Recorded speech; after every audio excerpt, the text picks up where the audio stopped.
Federal military government in Nigeria has taken over the administration of the country.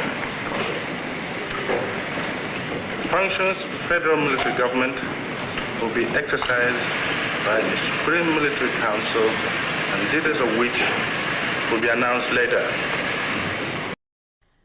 After the first military coup that installed Major General Johnson Thomas Aguiyi-Ironsi as Nigeria's first military head of state on January 16, 1966, the northern soldiers had started planning by May 1966 the revenge of their leaders who had been murdered in January. The northerners were the major casualties of that coup that was carried out by soldiers mainly from the east. To them, it was an eastern-favored coup, as Aguiyi-Ironsi's regime was believed to be extremely partisan. This highlighted the feeling of insecurity of other groups. It created more problems than it solved old ones, which led to severe criticism of the supreme leader. The general himself may not have been necessarily nepotistic. Rather, he failed to see the sectional and clannish implications of events, policies, and appointments that were made during his tenure of office. 194 days after taking office, Aguiyi-Ironsi was murdered in a northern counter-coup on July 29, 1966, and for 3 days, the nation had no leader until Lieutenant Colonel Yakubu Gowon succeeded the late head of state on August 1, 1966.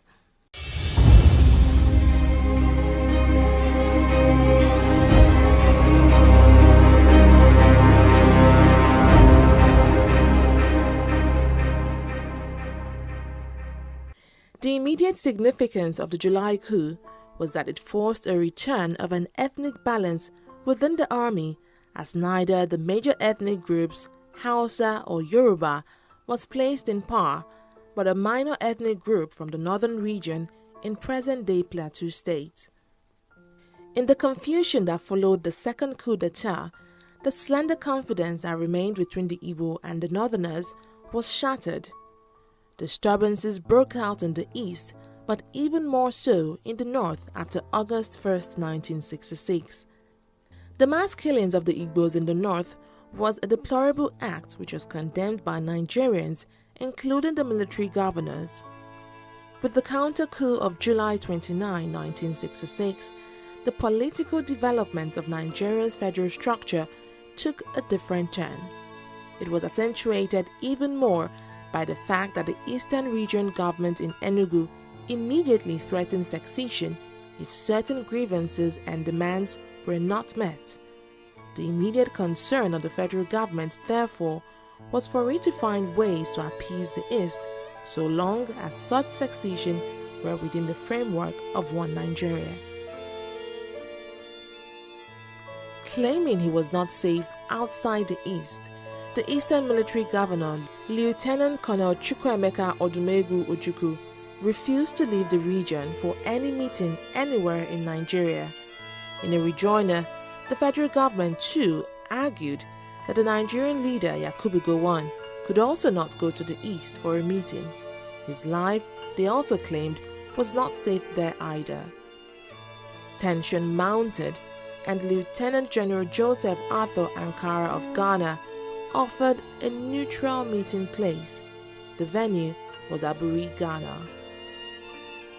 The Aburi meeting started on January 4, 1967 and lasted for 2 days. Those who attended the meeting included Head of State Lieutenant Colonel Yakubu Gowon and military governors of the 4 regions, Hassan Usman Katsina of the Northern Region, Robert Adeyinka Adebayo, David Akbode Ejo, and Chukwuemeka Ojukwu of the West, Midwest, and Eastern Region respectively. Others included the military administrator of Lagos, Mobolaji Johnson, and the head of the Nigerian Army, Commodore Joseph Idet Akinwale, and the Inspector General of Police, Alhaji Kam Salem, among others. Aburi was significant for several reasons. First, that the leaders met at all was an achievement in itself. But even more tangible was the fact that the leaders agreed that force would not be used to settle the brothers' palaver. There was also the question of the disposition of Nigerian troops and the reorganization of the army after the second coup on July 29, 1966, and the subsequent killings that followed in May and September. Further, Ojukwu said that his region was perturbed, that contrary to Gowon's promise on August 9, 1966, that all soldiers would return to their region of origin, northern troops still occupied the western region. Gowon replied that his promise on August 9 applied to the repatriation of soldiers of northern origin stationed in the east back to the north and those of eastern origin stationed in the north back to the east. He had fulfilled his promise, he said. He then emphasized that soldiers of northern origin would remain in the west since there were only a few Yoruba in the Nigerian army. Ojukwu was not satisfied and further insisted on a reorganization of the army on a regional basis. Gowon was also firmly opposed to splitting up the army. Ojukwu claimed that Nigeria did not have a central government since the country, as a result of the second coup and its aftermath, resolved itself into three separate sovereign areas: the Lagos West-North area, the Midwest area, and the East area. But Gowon insisted that Nigeria was still one nation, an entity composed of 4 regions and a central government in Lagos. Ojukwu then proposed that the situation in the nation necessitated a drawing apart of the regions, because the separation of forces, the separation of the population, is in all sincerity necessary in order to avoid further friction and further killings. The other leaders, who also wanted one Nigeria, agreed to Ojukwu's proposal, but apparently without understanding the implication. This was the bombshell of Aburi. By agreeing to Ojukwu's argument that the regions should be first pulled apart in order to stay together, the other leaders in effect sanctioned Biafra's secession, hence the end of Nigeria as a single nation. They attended and left the Aburi meeting with a firm belief that Nigeria should and would continue as one nation. But they had gone to that meeting, as it seems, without adequate preparations in terms of a crew of legal and political advisors, which such a meeting demanded. They had gone to Aburi in a spirit of comradeship. Ojukwu, on the other hand, meant business. He arrived at Aburi with a strong team of legal, political, and economic advisors, secretaries, and realm of paper. Not only did the other leaders agree with Ojukwu that the regions and people of the nation first draw apart, they also agreed to the latter's suggestion that there be no supreme commander of the army, hence no head of government or head of states. What Ojukwu wanted was that whosoever is at the top should be a constitutional chap, a titular head, but he would only act where, say, we have all met and taken a unanimous decision. Since the unanimous decision of all regions was required before he could act in all matters which affected any of the regions or the nations as a whole, the commander-in-chief and head of government was so only in name. He would still be a titular head. The point of their agreement at Aburi was that each region would be responsible for its own affairs and that the federal military government would be responsible for matters that affected the entire country. A simple enough concept. Afterwards, the officers toasted their reconciliation and agreement with champagne. The federal government's jubilation was such that on his flight home, Ojukwu asked one of his secretaries whether the federal delegation had fully understood the implication of what had been agreed. However, no one at Aburi other than Ojukwu really understood the constitutional implication of what had been agreed.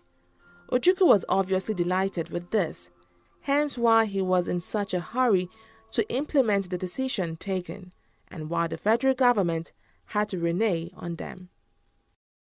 Federal permanent secretaries who headed the various ministries of the government as of then, as well as political and legal experts in the country, were appalled at the content of the Aburi Agreement when their leaders returned home. The permanent secretaries met on January 20, 1967 to evaluate the agreement, and they rightly argued that the title of Commander-in-Chief was a subtle way of either abolishing the post of the Supreme Commander or declaring it vacant now that its previous occupant, Major General Aguiyi Ironsi, was dead. They further reported that the proposal that all appointments to top posts in the military, civil service, and the diplomatic corps would be unanimously approved by the Supreme Military Council would tend to paralyze the functions of the Federal Public Service Commission. They also noted that the alliance and loyalty of the regional appointed officers of the federal government would be to regions, meaning in effect that there will be no federal public service. The summary of their report was that the Aburi Agreement summed up to a confederation. The leaders themselves were shocked. The shocking revelation of the meeting of the Aburi Agreement overshadowed some of the important decisions the leaders agreed to at Aburi in their search for peace and for a new basis of a stable federal union, or at least a national unity. Aburi on the whole was a big success, but interpretation of what transpired at the meeting devalued the success. Ironically, to implement the decisions agreed on at Aburi was necessary. Ojukwu set March 13, 1967 as a deadline for unilateral implementation of Aburi. Gowon, on the other hand, restated that the constitutional changes the East proposed would not work because such changes would result in the end of Nigeria as a single nation. Gowon had given too much away in Aburi that would have led to the destruction of the country. He legalized total regionalism, which would make the center very weak, and a weak center would eventually lead to confederation and total disintegration of the country. While the federal permanent secretaries were evaluating the document to which their leaders were signatories, Ojukwu and the East had grown tougher with their demands. On their own, the other military leaders on March 17, 1967, issued a significant policy, Decree No. 8, which conferred far more powers on regional governments than before. This was deliberately done in the hope that a new and greater degree of decentralization would placate the East so that it would not succeed and a potentially consequent brutal war would be avoided. This Decree No. 8 ignored the report of the permanent secretaries but did not fully concur with Ojukwu's demands.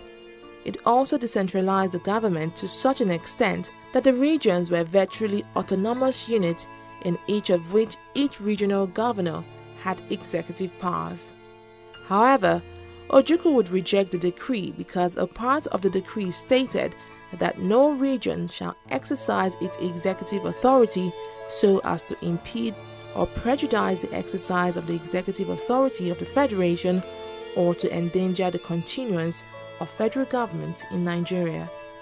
Further, it provided that the Supreme Military Council can also take appropriate measures against a region which attempts to secede from the rest of the Federation and could take over the functions of that region. The part Ojukwu and his Easterners hated the most stated that the federal government could declare a state of emergency in any region which violated any of the above provisions on the consent of the remaining 3 regions instead of the unanimous decision of all the 4 regions. As a result, Ojukwu set March 31, 1967 as the D-Day for the unilateral implementation of the Aburi Agreement, but the East did not succeed. Instead, it seized all federal revenue which came from that part of the country.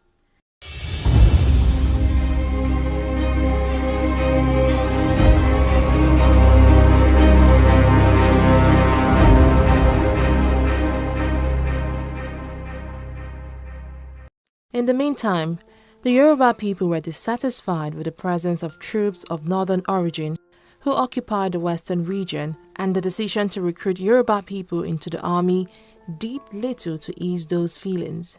So, the Yoruba through Chief Obafemi Awolowo proposed that should the East succeed, the West would feel free to follow suit. The federal government was caught pants down, while Ojukwu and his cohort in the East popped champagne.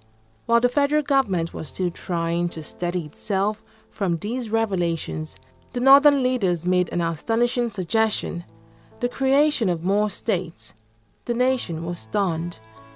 The question of the creation of more states, particularly in the north, had been a perennial issue which northern politicians had always resisted, and southerners had accused the north of trying to dominate Nigeria forever. They also believed that the Nigerian crisis would be over if the north accepts that power can be shared. Breaking up the north into more states, which was what the East and other parts of the nation wanted, would provide the answer. The northern decision was a pleasant surprise to most of the nation, particularly the minority people of the north, that is the Middle Belt areas and those of the Cross River or Goja River area, which the secessionists would later claim as part of their government. Because of this, Ojukwu did not agree to the Northern Declaration for the creation of more states. The Westerners, who had been one of the ardent advocates of the creation of more states, felt pleased with the unprecedented Northern move, and they eventually threw their support behind the federal government. Now energized, the federal government was ready for a showdown with authorities in the East, as the authorities in the Eastern region executed some acts which provoked the federal government. These acts included seizure of over £200,000 worth of produce belonging to the Northern Region Marketing Board that was in Port Harcourt in the East awaiting shipment, the confiscation of 1/3 of the entire rolling stock of the Nigerian Railway, as well as 115 oil tankers. Other acts include the seizure, also at Port Harcourt, of a Nigerian Airway DC-3 aircraft which had left Ikeja Airport earlier on the same day on April 5, 1967. A week later, 3 Igbo gunmen in civilian clothing hijacked another plane belonging to the Nigerian Airways, which was flying from Benin in the Midwest region to Lagos. The federal government immediately halted all further flights to the eastern region. Terrorist activities in Lagos and other parts of the country heightened tension. Before long, the economic sanctions against the East were beginning to bite as a result of an economic blockade of the East in the early May 1967. A few days later, on May 26, 1967, Ojukwu addressed the East's Consultative Assembly, consisting of some 300 delegates from all provinces in the East. He declared, and I quote, "There is no power in this country or in all Black Africa that would be able to subdue us by force." It was left to the assembly, Ojukwu continued, to choose one of these 3 alternatives, accepting the terms of the North and go on, and thereby submitting to the domination from the North, or continuing the present stalemate and drift, or ensuring the survival of our people by asserting our autonomy. The assembly got the message. For whatever it was worth, it gave Ojukwu the powers and urged him to declare at an early practicable date for eastern Nigeria as a free, sovereign and independent state by the name and title of the Republic of Biafra. The authorities in Lagos had anticipated the move and had prepared for it. On May 27, 1967, Gowon declared a state of emergency for the entire nation and announced that he had assumed full powers for the short period necessary to carry out the measures which are now urgently required. Decree number 8, which was promulgated deliberately to appease the East, was nullified. Gowon also announced that Nigeria was divided into more states, 12 in all. Nigerians were jubilant as the minorities felt secure and out of domination by the majority peoples within the former regions. The northern region was broken into 6 states: Northwestern, North Central, Northeastern, Benue Plateau, Kano and Kwara, thereby cracking its monolithic posture. The East was broken into 3: the Igbo people having their own state East Central, and the non-Igbo minority people in the East, two of their own states, Rivers and Cross River. The Midwest remained as it was. Some part of the Western region was carved out and merged with the Federal Territory of Lagos to form Lagos State. What remained of the Western region became the Western States. The creation of more states in the country pushed the East Central State, the Igbo heartland, into an interior pocket, cut off from the coastal oil reserves and its two seaports of Port Harcourt and Calabar. Thus, the lack of seaport for the East Central State was not unique. For the secessionists, the creation of more states was a bombshell, a political reality which they refused to accept or even believe. They began to speed up the withdrawal of the eastern region, which would include, according to them, the two new states of Rivers and Cross River. On May 30, 1967, Ojukwu proclaimed that, quote, the territory and region known as Eastern Nigeria, together with her continental shelves and territorial water, shall henceforth be an independent sovereign state of the name and title, the Republic of Biafra. The new flag was hoisted in public buildings in the east, and the police and army appeared in different uniforms. A national anthem which sounded like Sibelu's Finlandia, and which Dr. Nnamdi Azikiwe later claimed was plagiarized from his poem Ode to Onitsha, was broadcast. While nothing particularly dramatic happened for the next 30 days, the atmosphere was tense. Though the federal government had her own share of the blames, especially its tardiness after Aburi, she did everything possible to prevent the Nigerian balloon from bursting and to appease the East, to the extent that many Nigerians were doubting whether the federal government was a sick dog that could neither bark nor bite. Nigeria's political instability had now been pushed to its limit. On July 6, 1967, the federal government mounted what she initially termed a police action to arrest the secession. Subsequent events soon showed that it was not a mere police action. It was much more serious than that, particularly with the rebel capture of the Midwest region with another Igbo-engineered plot in the small Bene garrison on August 9, 1967. The assault on the Midwest had been a miscalculation, which led to the Midwest boomerang when the federal military government mounted a counter-offensive with Lieutenant Colonel Murtala Mohammed at the forefront. The succession was now such that it could not be stopped by just a police action, and the result was a 30-month cruel civil war in which over 1 million innocent civilian lives were lost, equipment worth billions of dollars wasted, and thousands of stalwart soldiers on both sides dead. In the end, Biafra surrendered unconditionally, pledged their allegiance to Nigeria, and the civil war officially ended on January 15, 1970. And I would like, therefore, to take this opportunity to say that I, Major General Philip Effiong, officer administering the government of the Republic of Biafra, now wish to make the following declaration: that we affirm we are loyal Nigerian citizens and accept the authority of the Federal Military Government of Nigeria, that we accept the existing administrative and political structure of the Federation of Nigeria, that any future constitutional arrangement will be worked out by representatives of the people of Nigeria, that the Republic of Biafra hereby ceases to exist.